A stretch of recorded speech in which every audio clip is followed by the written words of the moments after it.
इंद्रपुरा नाम के एक राज्य में भानु नाम का एक लड़का रहता है। वो 20 साल का है। उसका इस दुनिया में कोई नहीं है। वो लोगों के घर के बाहर से कूड़ा उठाता है और इसके लिए लोग उसे कुछ पैसे दे देते हैं। उसी से उसका गुजारा चलता है। वो दुर्गा माँ का भक्त है। वो हर रोज दुर्गा माँ के मंदिर में जाता है और ऐसे ही पुजारी जी से उसकी खास दोस्ती हो गई है। आओ भानु, मैं तुम्हारा ही इंतजार कर रहा था। ये लीजिए पुजारी जी, मैं दुर्गा माँ की पूजा के लिए फल लाया हूँ। भानु हर रोज फल लेकर जाता है और उसके बाद ही मंदिर में दुर्गा माँ की पूजा होती है। इंद्रपुरा राज्य के राजा का नाम इंद्र प्रताप है और उनकी इकलौती बेटी का नाम है इंदुमती। इंदुमती बहुत ही सुंदर है, इसीलिए राजा इंद्र प्रताप ने उसे महल से बाहर निकलने के लिए मना कर दिया है। इंदुमती अपने कमरे में बैठकर बाहर की तरफ देखती है और सोचती है कि ये दुनिया कितनी सुंदर है। पिताजी तो मुझे बाहर निकलने ही नहीं देते, काश मैं बाहर जा पाती। एक दिन राजकुमारी इंदुमती ने एक कागज पर कुछ लिखा और बाहर फेंक दिया। वो कागज उड़कर कचरे के ढेर में जाकर गिरा और भानु ने उसे देख लिया। वो उस कागज को उठाकर पढ़ने लगा। मैं राजकुमारी इंदुमती, इस महल में मेरा कोई दोस्त नहीं है। अगर कोई मेरा दोस्त बनना चाहता है तो रात को मेरे घर के बाहर आकर मुझसे मिले। मैं उसे एक सोने का हार दूंगी। रात को भानु महल के बाहर चला गया, लेकिन इंदुमती का कमरा दूसरी मंजिल पर है। भानु ने एक रस्सी फेंकी और उसके सहारे दीवार चढ़कर इंदुमती के कमरे के बाहर चला गया। राजकुमारी, मैं आ गया हूँ। इंदुमती बहुत खुश हुई। आखिरकार उसे कोई बात करने वाला मिला। वो दोनों पूरी रात बात करते रहे। फिर इंदुमती ने जब भानु को सोने का हार देने की कोशिश की, तब भानु ने कहा, नहीं राजकुमारी, मुझे पैसे और सोने का कोई लालच नहीं है। मुझे तो बस आपसे बातें करनी थी। आप मुझे बहुत पसंद हो राजकुमारी। ये बोलकर भानु चला गया। राजकुमारी इंदुमती को भानु से प्यार हो गया। इसके बाद से वो दोनों हर रोज रात को मिलने लगे, बातें करने लगे। भानु हमेशा उदास उदास रहने लगा। ये देखकर पुजारी जी ने कहा, क्या बात है भानु, आजकल बड़े उदास रहते हो? तब भानु ने पुजारी जी को अपने और राजकुमारी इंदुमती के बारे में सब बताया। पुजारी जी डर गए और उन्होंने कहा, ये क्या कर दिया तुमने? महाराज को पता चलेगा तो वो तुम्हें मार डालेंगे बेटा। नहीं पुजारी जी, आप चिंता मत कीजिए, महाराज को पता नहीं चलेगा। लेकिन भानु को क्या पता था कि उसके भाग्य में क्या लिखा है। भानु के पास सिर्फ कुछ जमीन है। उसके पिता उसके लिए यही छोड़कर गए हैं और उसी जमीन को भानु का चाचा मदन लाल हड़पना चाहता है। वो हर रोज सोचता है, भानु का कुछ इंतजाम करना पड़ेगा। अगर वो नहीं रहेगा तो ये जमीन मेरी हो जाएगी। हाँ। एक दिन मदन लाल देखता है कि रात के अंधेरे में भानु कहीं जा रहा है। मदन लाल भानु का पीछा करता है और उसे राजकुमारी से मिलते हुए देख लेता है। अरे बाप रे, इस भानु के बच्चे ने तो बहुत बड़ा हाथ मारा है। अब इस संदेश को तो महाराज के कानों तक पहुंचाना ही पड़ेगा। अगले ही दिन मदन लाल इंद्र प्रताप के पास जाता है और सब कुछ बता देता है। सब कुछ सुनकर इंद्र प्रताप गुस्से से आग बबूला हो जाते हैं। क्या एक कूड़ा उठाने वाले ने मेरी बेटी को फंसाया है? उसकी इतनी हिम्मत, मैं उसे काट के मगरमच्छों को खिला दूंगा। हाँ महाराज, ये ठीक रहेगा। वो भानु औकात से बाहर चला गया है, उसे तो मजा चखाना ही पड़ेगा। मदन लाल बहुत खुश हो जाता है। उसकी आंखों में साफ साफ लालच चमकने लगता है। रात को रोज की तरह भानु राजकुमारी से मिलने के लिए महल के पास जाता है। इंदुमती उसी का इंतजार कर रही थी, मगर जैसे ही भानु ने ऊपर चढ़ने के लिए रस्सी फेंकी, सिपाही ने उसे पकड़ लिया। छोड़ दो मुझे, छोड़ दो। अब तुझे हम महाराज के पास लेके जाएंगे, चल। ऊपर से राजकुमारी इंदुमती ये सब देखकर रो पड़ती है। अरे ये क्या, अब क्या होगा? भानु, मेरे भानु के साथ ये लोग क्या करेंगे? भानु को इंद्र प्रताप के पास ले जाया गया। इंद्र प्रताप ने कहा, इसे बांध के रखो, कल सबके सामने इसे हम मगरमच्छों को खिलाएंगे, वो भी जिंदा। भानु को मगरमच्छों के तालाब के पास बांध दिया गया। सारे मगरमच्छ भानु को निगल जाने का इंतजार करते रहे। इधर इंदुमती ने महाराज के पास जाकर रोते हुए कहा, पिताजी, भानु को छोड़ दीजिए पिताजी, हम दोनों एक दूसरे से प्यार करते हैं।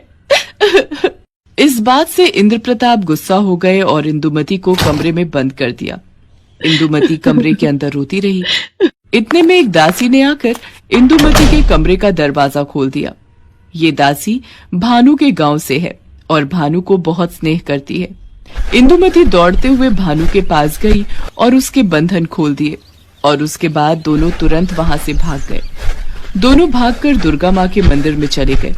दोनों को देखकर पुजारी जी बहुत डर गए। अरे तुम दोनों यहाँ? महाराज को पता चल गया तो अनर्थ हो जाएगा। पुजारी जी, आप हम दोनों की शादी करवा दीजिए बस। उसके बाद हम यहाँ से भाग जाएंगे। मगर तुम दोनों इस धरती के जिस कोने में भी जाओगे, महाराज किसी न किसी तरीके से तुम्हें ढूंढ ही निकालेंगे। तब क्या होगा? तो फिर हमें इस धरती से बाहर भेज दीजिए, ऐसी जगह जहां हम दोनों के अलावा कोई नहीं हो। पुजारी जी ने कुछ सोचा और कहा, ये काम तो सिर्फ दुर्गा माँ ही कर सकती हैं। तुम दोनों माँ दुर्गा से प्रार्थना करो, माँ दुर्गा तुम्हारी बात जरूर मानेंगी।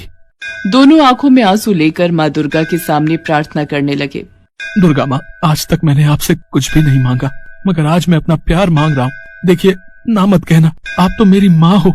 दुर्गा माँ, अगर मेरे पिताजी को खबर लग गई कि हम यहाँ हैं, तो वो हम दोनों को मार डालेंगे। आप हमें कहीं और भेज दीजिए माँ, हमें कहीं और भेज दीजिए। दोनों का रोना धोना देखकर दुर्गा माँ और नहीं रह पाई। उन्होंने मूर्ति से बाहर निकलकर कहा, मुझे पता है कि तुम दोनों एक दूसरे से प्यार करते हो। तुम्हारा प्यार पवित्र है, इसीलिए मैं तुम दोनों को चांद पर भेज रही हूँ। जाओ, वहाँ आराम से जिंदगी बिताओ। दुर्गा माँ ने अपने हाथों से एक चमत्कारी रोशनी निकाली और उन दोनों के सामने एक चंद्रयान प्रकट हो गया। वो दोनों उस चंद्रयान की मदद से चांद पर पहुंच गए। चांद की मिट्टी पर पैर रखते ही भानुमति ने इंदुमती की मांग में सिंदूर भर दिया। इंदुमती ने भानु के पैर छूकर उसे पति के रूप में स्वीकार कर लिया। इसके बाद दोनों चांद पर एक छोटा सा घर बनाकर रहने लगे। उधर महाराज इंद्र प्रताप को जब पता चला कि दोनों भाग गए हैं और दोनों को भगाने में मंदिर के पुजारी जी का हाथ है, तब वो बहुत गुस्सा हो गए और मंदिर पहुंच गए। दुष्ट पुजारी, मैं तुझे नहीं छोड़ूंगा। ये बोलकर महाराज ने पुजारी जी को बहुत मारा। मुझे मत मारिए महाराज। मगर इंद्र प्रताप रुकने वालों में से नहीं है।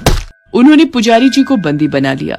ये देखकर दुर्गा माँ गुस्सा हो गई और स्वर्गलोक में बैठे हुए उन्होंने कहा, दुष्ट राजा, तुझे तेरे कर्मों की सजा मिलकर रहेगी। अगले ही दिन इंद्रपुरा के दुश्मन राज्य भवानीगढ़ के राजा भवानी सिंह ने अपनी सेना के साथ इंद्रपुरा पर हमला बोल दिया। इंद्र प्रताप ये लड़ाई हार गए और भवानी सिंह ने उन्हें उन्हीं के कमरे में बंदी बनाकर रखा। इसके बाद बरसों बीत गए, मगर इंद्र प्रताप वो हार सह नहीं पाए। उनकी तबीयत बिगड़ने लगी। वो अपने मन में कहते हैं, आज मेरा कोई वारिस नहीं है, नहीं तो ऐसी हालत नहीं होती मेरी। तभी वहाँ पर पुजारी जी प्रकट हुए। इंद्र प्रताप चौंक गए। चिंता मत कीजिए महाराज, मेरे ऊपर दुर्गा माँ का आशीर्वाद है। मैं कभी भी कहीं भी जा सकता हूँ। मैं बस ये कहने आया हूँ कि आपका वारिस है, आपका दामाद। वो चांद पर है। सिर्फ वही इस अत्याचारी राजा के हाथ से इस राज्य को मुक्त कर सकता है। ये सुनकर इंद्र प्रताप रोने लगे। पुजारी जी, मैंने उन लोगों के साथ बहुत बुरा किया। मैं उन दोनों को वापस लेकर आना चाहता हूँ। तभी पुजारी जी ने दुर्गा माँ का नाम लिया और तभी एक चंद्रयान प्रकट हो गया और वो दोनों उसमें चढ़ गए। उधर चांद पर भानु और इंदुमती बहुत खुश हैं। उन दोनों को एक बेटा भी हुआ है। इंदुमती और भानु अपने बेटे के साथ खेल रहे हैं। इतने में वो दोनों उस चंद्रयान की मदद से चांद पर पहुंच गए और उसमें से पुजारी जी और इंद्र प्रताप बाहर आते हैं। अपने पिता को देखकर इंदुमती डर जाती है। डरो मत बेटी, मुझे अपनी गलतियों का एहसास हो गया है। बेटा भानु, तुम मुझे माफ कर दो। तुम ही मेरे दामाद हो और इंद्र प्रताप राज्य के वारिस। इसके बाद इंद्र प्रताप ने सब कुछ खुलकर बताया और चंद्रयान में बैठकर पांचों धरती पर पहुंच गए।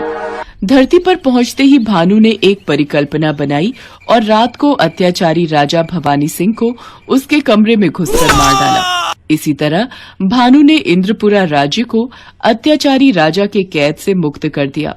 महाराज इंद्र प्रताप ने भानु को नया राजा बना दिया और राज्य का नाम इंद्रपुरा से बदलकर भानुनगर रखा गया।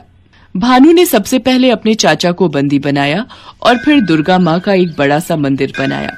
वहाँ पुजारी जी पूजा पाठ करने लगे। राज्य के लोग भानु से बहुत प्यार करने लगे और इसी तरह सभी खुशी से रहने लगे। रूपा अपने पति नामदेव और बेटी संध्या के साथ अजमेर में रहती थी। पति की नौकरी भी ठीक थी, 2 कमरों का अपना मकान भी था। रूपा ने संध्या को भी अच्छे स्कूल में डाल रखा था। नामदेव भी रूपा और संध्या की खुशी का ख्याल रखता था। सब कुछ ठीक चल रहा था, पर अचानक मानो रूपा की खुशियों को किसी की नजर लग गई। नामदेव को दोस्तों के साथ खाने पीने की आदत पड़ गई। वो अक्सर पार्टी करने के बहाने दोस्तों में शराब पर पैसा बहाने लगा। नामदेव रोजाना आधी रात तक नशे में चूर घर लौटता था। एक दिन, आपने लौटने में बहुत देर कर दी। आप रोजाना शराब पियोगे तो आपकी सेहत को नुकसान होगा। मुझे उपदेश मत दे, और मेरी डॉक्टर बनने की जरूरत नहीं है, ठीक है ना?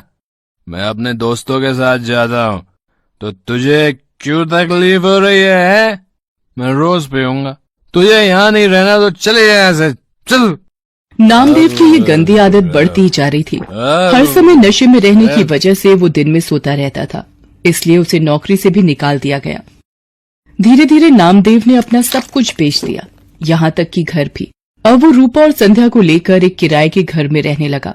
रूपा परेशान रहने लगी। एक दिन, अरे ये संध्या के स्कूल से फीस का नोटिस, अब मैं क्या करूं? कहाँ से फीस के पैसे लाऊं? माँ, भूख लगी है, कुछ खाने के लिए है तो दे दो। रुक, मैं सब्जी वाले की दुकान से आलू लाकर तुझे रोटी बनाकर देती हूँ।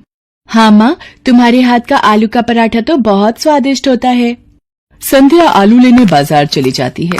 रास्ते में वो सोचती जा रही थी कि ऐसा क्या करे कि संध्या की फीस भर सके। तभी उसकी सहेली का फोन आ जाता है। वो दूसरे शहर में रहती है। सहेली के बार बार पूछने पर रूपा उसे अपनी सारी परेशानी बताती है। अलका, बस यही सोच रही हूँ कि अभी संध्या की फीस भरनी है, घर का खर्चा सब कैसे होगा। अरे तू घबरा मत, सब ठीक हो जाएगा। अभी इस वक्त तू कहाँ है? संध्या को मेरे हाथ के आलू के पराठे बहुत पसंद है, आलू लेने जा रही थी। आलू के पराठों से याद आया, तू तो राजमा चावल कितने टेस्टी बनाती थी, याद है? सब उंगलियां चाटते रह जाते थे। तू राजमा चावल बनाकर क्यों नहीं बेचती? इससे तेरी कमाई भी हो जाएगी, जिससे तू थोड़ा बहुत परिवार का खर्च उठा पाएगी। सहेली की बात रूपा के दिल में घर कर गई। उसे एक उम्मीद दिखाई दी, पर शुरुआत कैसे करे उसे अब यही सोचना था। अगले दिन उसने राजमा और चावल बनाए और पतीले में लेकर घर के पास सड़क के किनारे बैठ गई। पूरा दिन धूप में वो बैठी रही, पर किसी ने भी उसके राजमा चावल नहीं खरीदे। शाम को वो घर आ गई। उसके राजमा चावल बिल्कुल भी नहीं बिके। वो घर आकर रोने लगी। मैं क्या करूं भगवान, मैंने कोशिश की पर कामयाब नहीं हुई, मुझे हिम्मत दो भगवान। माँ, जब मैं कभी परीक्षा में अच्छा नहीं करती तो तुम ही तो मुझे कहती हो दोबारा मेहनत करूं। आप भी कल दोबारा कोशिश करना माँ। मेरी बेटी कितनी समझदार हो गई है, तू ठीक कह रही है। मैं एक बार और कल कोशिश करूंगी। रूपा अगले दिन दोबारा राजमा चावल बनाती है। पूरा दिन एक भी ग्राहक नहीं आता। रूपा निराश हो जाती है। आज भी कोई ग्राहक नहीं आया, लगता है मुझे ये काम बंद करना पड़ेगा। अब आपके पास कुछ खाने को मिलेगा? यहाँ आसपास की खाने की दुकानें बंद हो गई हैं। आपको यहाँ देखा तो मुझे लगा कि यहाँ कुछ खाने को मिल जाए शायद। जी, राजमा चावल की प्लेट है मेरे पास। भूख में तो सब कुछ अमृत है। एक प्लेट कितने की है? जी 20 रुपए। क्या बात है, राजमा चावल तो बड़े ही स्वादिष्ट बने हुए हैं। आपको पहले तो कभी नहीं देखा यहाँ, क्योंकि मैं पहले कई बार आया हूँ इधर। जी अभी अभी शुरू किया है। ये लो आपके 20 रुपए। पूरा दिन बीत जाने के बाद एक प्लेट ही बिकी थी रूपा की, पर इस एक प्लेट के पैसों ने उसे हिम्मत दी थी। रूपा अगले दिन राजमा चावल लेकर ही बैठी थी कि पिछली रात वाला ग्राहक दोबारा आया। आपने पहचाना मुझे? कल आपके राजमा चावल बहुत स्वादिष्ट लगे, तो मेरे पार्टनर दोस्त को भी खिलाने आया हूँ। आप 2 प्लेट बना दीजिए। अभी बना देती हूँ साहब। धीरे धीरे 1 से 2 व्यक्ति देखते देखते अब रूपा के पास ग्राहक आने शुरू हो गए थे। रूपा कमाए हुए पैसों से संध्या के स्कूल की फीस भरना चाहती थी, पर एक दिन, ये ट्रंक में क्या छुपा रही है? दिखा जरा, दिखा मुझे। ये रुपए मैंने संध्या की स्कूल की फीस के लिए जोड़ कर रखे हैं, ये मत ले जाओ। देख, मेरे दोस्त मेरा इंतजार कर रहे हैं, ये रुपए दे मुझे, दे। इधर दे दे दे दे। नामदेव रुपए छीन कर ले जाता है। रूपा रोने लगती है। वो सोचती है, ऐसे तो ये सारे कमाए हुए पैसे शराब में उड़ा देंगे। मुझे कुछ रुपए संध्या के भविष्य के लिए भी जोड़ने होंगे। धीरे धीरे रूपा का काम चल जाता है। वो एक ठेला किराए पर ले लेती है और अब वो ठेले पर राजमा चावल बनाकर बेचने लगी। समय बीतता गया। रूपा की जिंदगी 15 साल आगे चली गई। संध्या भी पैसों की कमी के कारण 10वीं तक ही पढ़ाई कर पाई। वो भी अब माँ के काम में हाथ बटाती थी। रूपा मेहनत करते करते थक गई थी, पर उसकी एक जिम्मेदारी अभी बाकी थी। वो थी संध्या की शादी। एक दिन रूपा की वही सहेली जिसने फोन पर बात की थी, रूपा से मिलने आती है। आज तुझे इतने सालों बाद देखकर मेरे आंसू नहीं रुक रहे। मेरी प्यारी सहेली रूपा, ये तूने अपना क्या हाल बना लिया है। गरीबी के थपेड़े तेरे चेहरे पर आई झुर्रियों में बयान हो रहे हैं। अरे तू बैठ अलका, संध्या से मिल। ये मेरी बेटी संध्या है। संध्या, ये मेरी मेरठ वाली सहेली अलका। अलका मौसी, माँ आपको बहुत याद करती हैं। रूपा, मैं इसलिए तेरे पास आई थी कि एक अच्छे घर का रिश्ता है। संध्या भी वहाँ खुश रहेगी। अलका, अगर मेरी ये जिम्मेदारी पूरी हो जाए तो मेरे लिए बहुत खुशी की बात है। ठीक है, फिर मैं बात कर लेती हूँ लड़के वालों से। रूपा को तसल्ली हो जाती है कि संध्या की शादी हो जाएगी। एक गरीब बेटी की शादी करना गरीब की सबसे बड़ी चिंता होती है। रूपा की सहेली अलका रिश्ता पक्का कर देती है। रूपा को ये था कि संध्या की शादी के लिए पैसे जोड़ने हैं, इसलिए वो सुबह जल्दी जल्दी उठकर ज्यादा खाना बनाने लगी। सुबह से लेकर रात तक ठेले पर खड़े रहना। एक दिन रूपा को चक्कर आता है और वो गिर पड़ती है। संध्या चिल्लाती है, माँ आंखें खोलो माँ, मैं अभी डॉक्टर को बुला कर लाती हूँ। I am sorry, she is no more. Body से ज्यादा काम लिया है इन्होंने। कमजोर शरीर ये झेल नहीं पाया, इसलिए बीपी बढ़ गया और हार्ट अटैक आ गया। संध्या की तो मानो जिंदगी ही रुक गई। उसकी माँ चली गई। वो बिलक बिलक कर रोने लगी। तभी नामदेव आ जाता है। वो भी मरी हुई रूपा के आगे रोने लगता है। संध्या उसे कहती है, बापू, मेरी माँ के शरीर को हाथ मत लगाओ। आज आपकी वजह से मेरी माँ इस दुनिया से चली गई। मुझे माफ कर दे मेरी बच्ची, मैंने ये क्या कर दिया प्रभु। रूपा, मुझे माफी मांगने का मौका भी नहीं दिया तूने। मेरे पापों के कारण तू चली गई। संध्या माँ की याद में दिन भर उदास बैठी रहती थी। नामदेव भी अब संध्या की चिंता में परेशान रहता था। वो कोई काम ढूंढने भी क्या जाता। सब उसकी पुरानी बुरी आदतों को जानते थे, इसलिए काम नहीं देते थे। एक दिन अलका रूपा से मिलने आती है और उसके मरने की खबर सुनकर वो भी बहुत दुखी होती है। वो नामदेव को संध्या के रिश्ते की बात बताती है। देखिए नामदेव जी, अब मेरी सहेली रूपा तो नहीं रही, पर संध्या की शादी की जिम्मेदारी अब आपको निभानी है। लड़के वाले जल्दी ही शादी करना चाहते हैं, आप सोचकर जवाब दे देना। अलका के जाने के बाद नामदेव सोच में पड़ जाता है कि उसके पास तो एक पाई तक नहीं जो वो संध्या की शादी कर सके। वो रूपा को याद करके रोने लगता है। तभी एक आदमी आता है। जी नमस्ते, मेरा नाम मोहन है। रूपा जी के बारे में पता चला, सुनकर बहुत दुख हुआ। आपको कुछ काम था रूपा से? जी, एक दिन मैं रूपा जी के ठेले पर राजमा चावल खाने आया था, तभी उनसे बात हुई। मैं जरूरतमंद लोगों के लिए एक बैंक योजना चलाता हूं। रूपा जी भी मेरे पास रुपए जमा करवाती थीं। वो जब भी पैसे जमा करने आती तो यही कहती थीं कि मेरी बेटी संध्या की शादी में काम आएंगे। आज वही रुपए मैं देने आया हूं। पिछले दिनों उन्होंने मुझे फोन किया था कि बेटी की शादी के लिए जरूरत है तो मैं उन्हें दे दूं।